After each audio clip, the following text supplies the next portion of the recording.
গুৰুত্বপূৰ্ণ খবৰ ওদালগুৰিৰ মাজবাটত যি ঘটনা সংঘটিত হৈছিল এই নাৰকীয় ঘটনাক লৈ এবাৰ ৰাজ্য চৰকাৰ কঠোৰ হৈছে ৰাজ্য চৰকাৰে অতি সোনকালে দোষীক কৰায়ত্ব কৰাৰ পিছতে এবাৰ ফাষ্টেগ আদালতত অতি সোনকালে দোষীক শাস্তি দিবৰ কাৰণে এবাৰ ৰাজ্য চৰকাৰৰ ফালৰ পৰা বিশেষ সিদ্ধান্ত গ্ৰহণ কৰা হৈছে আৰু কি সিদ্ধান্ত গ্ৰহণ কৰিছে আমি জনাব বিচাৰিছো সবিশেষ তথ্য আৰু এই মুহূৰ্তত জনাব বিচাৰিছো এক বিশেষ খবৰ মাজবাট কাণ্ডক লৈ কঠোৰ হৈছে ৰাজ্য চৰকাৰ মাজবাট কাণ্ডক লৈ কঠোৰ হৈছে ৰাজ্য চৰকাৰ কোনো পধ্যে বাছি যাব নোৱাৰিব পাঁচ পাখণ্ড ইতিমধ্যে আৰক্ষীয়ে কৰায়ত্ব কৰিছে পাঁচ পাখণ্ড মুস্তাক মহিদুৰ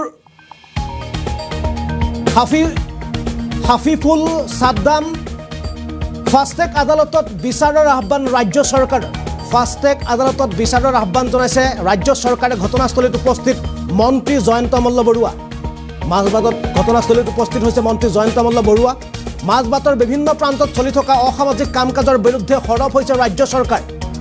মাজবাটত চলি থকা অসামাজিক কাম কাজৰ বিৰুদ্ধে ৰাজ্য চৰকাৰ কঠোৰ হৈছে শীঘ্ৰে চৰকাৰী মাটিত বাস কৰা লোকৰ বিৰুদ্ধে ল'ব ব্যৱস্থা এগৰাকী নৱম শ্ৰেণীৰ কণমানিক ভয়ংকৰ কাণ্ড কৰিছিল পাঁচ পাখণ্ডই এক ভয়ংকৰ কাণ্ড কৰিছিল উত্তপ্ত হৈ পৰিছিল ওদালগুৰি মাজবাট ঘটনাৰ পাছতে সমগ্ৰ বিষয়ৰ ওপৰত হস্তক্ষেপ মুখ্যমন্ত্ৰীয়ে হস্তক্ষেপ কৰিছে ঘটনাক লৈ মাজবাট কাণ্ডক লৈ কঠোৰ হৈছে ৰাজ্য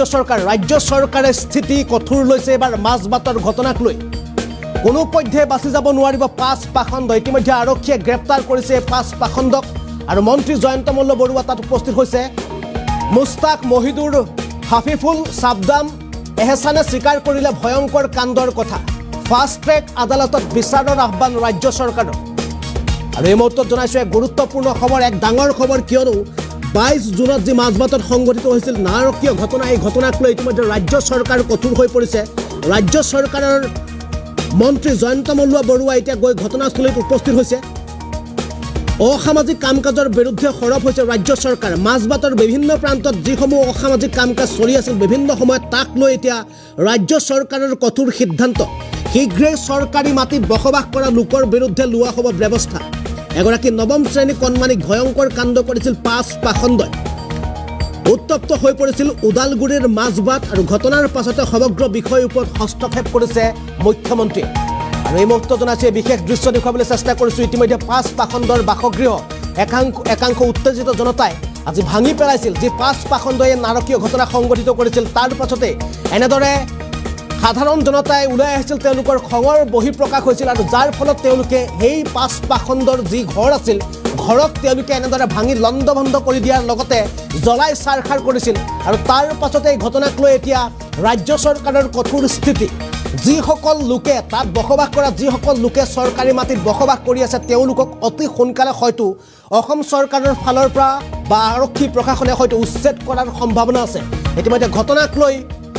এই সমগ্ৰ ঘটনাৰ ওপৰত এতিয়া হস্তক্ষেপ কৰিছে অসম চৰকাৰ মুখ্যমন্ত্ৰীয়ে হস্তক্ষেপ কৰিছে ইতিমধ্যে মন্ত্ৰী জয়ন্ত মল্ল বৰুৱা গৈ তাত উপস্থিত হৈছে এই মুহূৰ্তত আমাৰ ওচৰত কিছু মন্তব্য আহি পৰিছে পোনে আপোনালোকক মন্তব্য দেখুৱাবলৈ চেষ্টা কৰিছোঁ যোৱা পৰহি ৰাতি বা সন্ধিয়া সময়ত যি ঘটনা ঘটিলে এই ঘটনা অত্যন্ত দুখ লগা আৰু মই পুলিচ প্ৰশাসনক এই ক্ষেত্ৰত ধন্যবাদ জ্ঞাপন কৰিম যে যোৱা কালি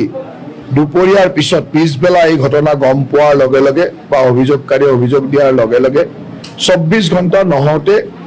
5 জন আটক কৰাটো পুলিচ প্ৰশাসনৰ এক সফলতা কিন্তু ঘটনাটো অত্যন্ত দুখদায়ক আৰু আজি মই সেইকাৰণে মাননীয় মুখ্যমন্ত্ৰী ডাঙৰীয়াৰ নিৰ্দেশ মৰ্মে ইয়ালৈ আহিলোঁ এই অঞ্চলৰ সকলো জাতীয় সংগঠন স্থানীয় সংগঠন সকলোৰে লগত আলাপ আলোচনা কৰিলোঁ তেখেতসকলৰ মনৰ কথাখিনিও জানি ল'লোঁ আৰু তাৰ লগে লগে আৰক্ষী প্ৰশাসন জিলা প্ৰশাসন বা ইয়াৰ লগত জড়িত সংশ্লিষ্ট সকলোলৈকে নিৰ্দেশনা দিছোঁ যাতে অত্যন্ত দায়বদ্ধতাৰে সকলোৱে কামখিনি কৰে যেনেকৈ আটক কৰি তাৰ পিছৰ যিখিনি প্ৰচেছ আমাৰ ফালৰ পৰা কৰিব লাগিব আৰু তাৰ লগে লগে আমাৰ ভগ্নীগৰাকীৰ ক'তো তেওঁৰ আইডেণ্টিটি ডিছক্ল'জ নোহোৱাকৈ কোনো অসুবিধা নোহোৱাকৈ তেওঁলোকৰ পৰিয়ালটোৰো কোনো অসুবিধা নোহোৱাকৈ আমি যিমানখিনি সহায় সহযোগিতা আগবঢ়াব পাৰোঁ সেইখিনি কৰিম মহিলাগৰাকী মানে স্বাস্থ্যৰ উন্নতিৰ কাৰণে বা স্বাস্থ্যৰ সা সুবিধা হ'ব পৰাকৈ তেওঁক যিমানখিনি কাউন্সিলিঙৰ পৰা সুস্বাস্থ্যৰ কাৰণে যি ব্যৱস্থা কৰিব লাগে চৰকাৰৰ ফালৰ পৰা ভগ্নীগৰাকীৰ সকলো দায়িত্ব চৰকাৰে কৰিব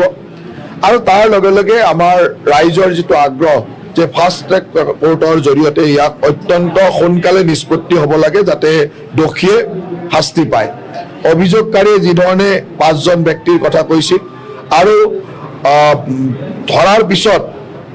তেওঁলোকৰো মাজৰ পৰা যিখিনি কথা জনা হৈছে যে 5জনতকৈ আৰু বেলেগ মানুহ নাছিল কিন্তু 5জনে আছিল গোটেইকেইজনেই ধৰা পৰিছে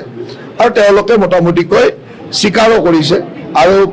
অভিযোগকাৰীয়ে আইডেণ্টিফাইও কৰি দিছে গতিকে মই ভাবোঁ যে পুলিচ প্ৰশাসনে কৰিব লগা ব্যৱস্থাটো ইতিমধ্যে কৰিছে তাৰপিছত আইনগতভাৱে যি ব্যৱস্থা হ'ব সেইখিনি আমি আইনৰ মাজলৈ যাব লাগিব আৰু আইনৰ মাজলৈ যাবৰ কাৰণে পুলিচৰ বা প্ৰশাসনৰ যি কাম থাকিব সেইখিনি সুন্দৰভাৱে কৰি লৈ যাব এই কথাটো এনেকুৱা যে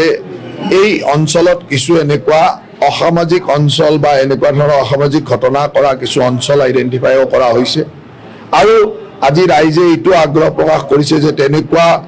চৰকাৰী মাটিতো তেনেকুৱা মানুহ আছে বুলি আইডেণ্টিফাই কৰিছে এই কথাবিলাক আমি অত্যন্ত গুৰুত্ব সহকাৰে চাম এই অঞ্চলটোত বিভিন্ন সময়ত যিটো ভাঙৰ সৰবৰাহ বা ভাং যিধৰণে আমি জব্দ কৰিছোঁ পুলিচ প্ৰশাসনে তাৰ পৰা বুজা যায় যে এইবিলাকৰ লগত এনেকুৱা ধৰণৰো এটা অসামাজিক পৰিৱেশ এটা আছে আৰু সেইকাৰণে আমি অত্যন্ত কঠোৰভাৱে আজি জিলা আয়ুক্ত আৰু আৰক্ষী অধীক্ষক ইয়াত আছে আমি অত্যন্ত কঠোৰতাৰে এই কামখিনি কৰিবলৈ নিৰ্দেশনা দিছোঁ আৰু আপোনালোকে দেখিছে যে মুখ্যমন্ত্ৰী ডাঙৰীয়াই গম পোৱাৰ লগে লগে ইমিডিয়েটলি মোক ইয়ালৈ আহিবলৈ নিৰ্দেশনা দিছে আৰু মই আহি সকলোৰে লগত এই ধৰণৰ কথাখিনি পাতিছোঁ চাওক কথাটো এনেকুৱা যে অসমৰ কিছুমান সামাজিক আৰু ৰাজনৈতিক ঘটনাই কেতিয়াবা কেতিয়াবা অপৰাধীসকলক উৎসাহিত কৰে সেইকাৰণে মই ভাবোঁ যে আমাৰ ৰাইজেও এই কথাবিলাক বুজিব লাগিব আজি আপোনালোকে দেখিছে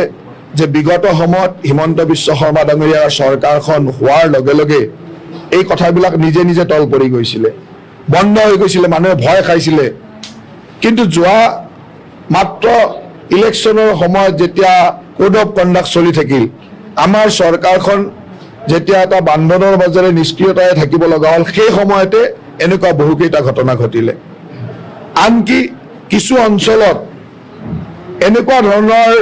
লোকসকলক প্ৰেৰণা দিয়া যিসমূহ ৰাজনৈতিক দল তেওঁলোকৰ বিজয় ইত্যাদিয়ে এই ঘটনাবিলাকক ক'ৰবাত নহয় ক'ৰবাত যে উৎসাহিত কৰে এই কথাবিলাক আমি বুজিব লাগে আৰু সেইকাৰণে এটা কথা স্পষ্ট